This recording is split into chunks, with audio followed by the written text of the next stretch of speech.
Paz e luz, muita paz, muita luz no teu caminho, hoje e sempre.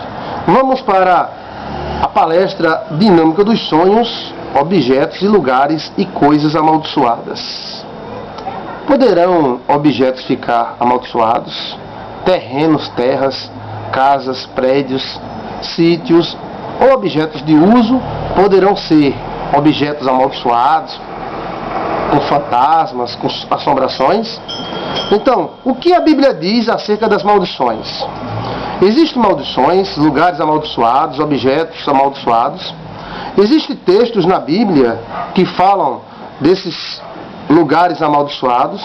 Alguns teólogos não acreditam nisto. Será que eles estão certos? O que acontece com os objetos e lugares amaldiçoados? Por que eles se tornam amaldiçoados?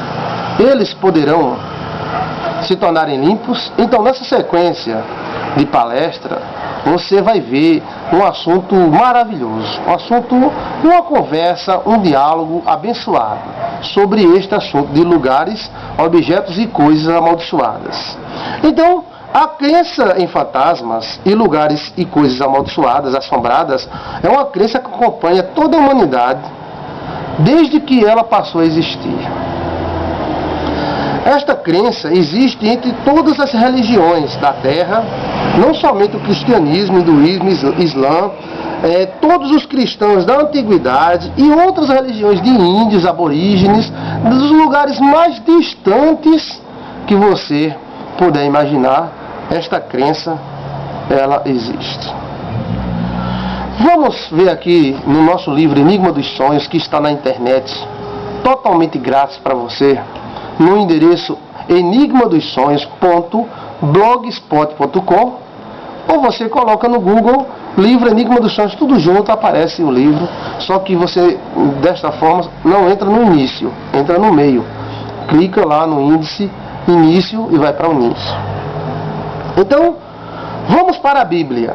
Na Bíblia, encontramos pessoas amaldiçoadas, como Caim, que o seu pai amaldiçoou o seu filho, Canaã, ou seja, Noé amaldiçoou o filho de Cão, que era filho dele, Canaã, que depois deu origem aos cananitas. Este foi amaldiçoado pelo avô. Encontramos também o exemplo de Jabes, ou Jabés, amaldiçoado pela mãe, porque quando ele nasceu, a mãe teve muita dor. Então, a mãe sentiu muitas dores, e com isso amaldiçoou seu filho. E ele se sentia preso em um lugar fechado e pequeno. O único pedido que ele fez a Deus foi para alargar as suas tendas.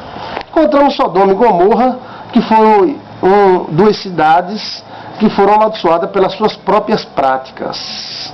E lá acredita-se que Sodoma e Gomorra era onde é hoje o Mar Morto. Então, essa questão do Mar Morto seria justamente por causa de Sodoma e Gomorra. Jericó, a cidade dos cananeus, Jabuseus, Heteus e Heveus, é o grande exemplo da questão maldição ou lugares amaldiçoados. Jericó é um exemplo de lugar amaldiçoado. Por causa da maldição de Josué, Josué amaldiçoou esse local e os seus muros não poderiam ser levantados. Quem tentasse levantar, os seus filhos morreriam.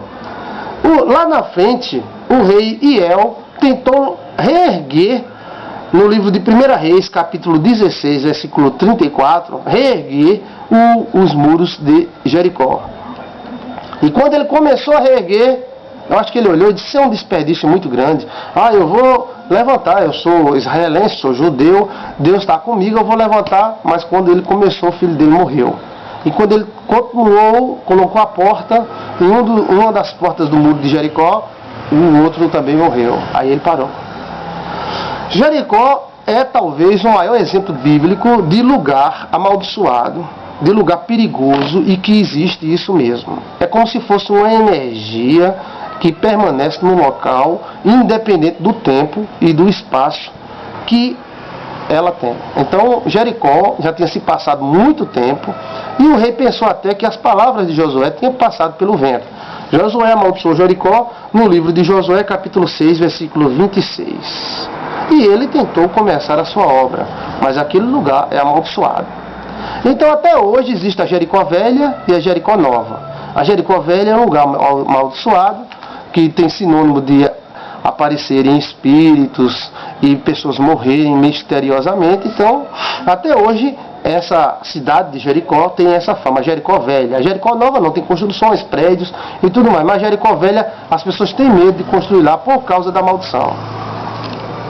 Jericó Velha é conhecida hoje como uma cidade amaldiçoada pelo rei Josué.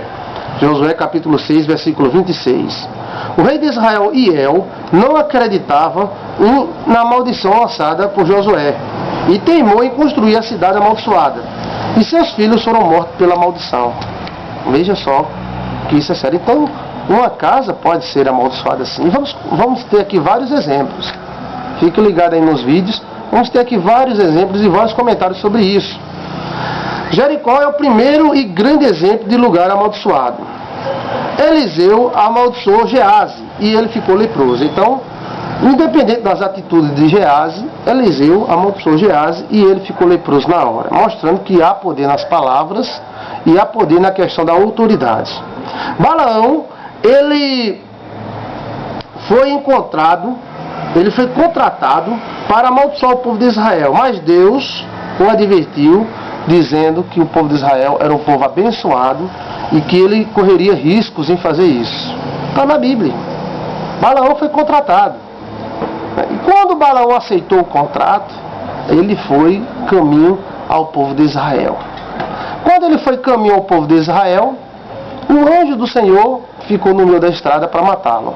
Você já parou para pensar que o anjo poderia ter matado ele na cama, dormindo, no banheiro, tomando banho? Porque o anjo esperou que ele fosse ao seu caminho com a sua jumentinha, porque ali se concretizava o crime. E o anjo do Israel, ele tem autonomia e independência para executar, para defender o povo que ele protege. Então lá vinha Balaão, contratado pelos inimigos de Israel, para amaldiçoar Israel. Se as maldições de Balaão não fossem reais, para que o anjo iria se manifestar? Deixasse ele falar besteira.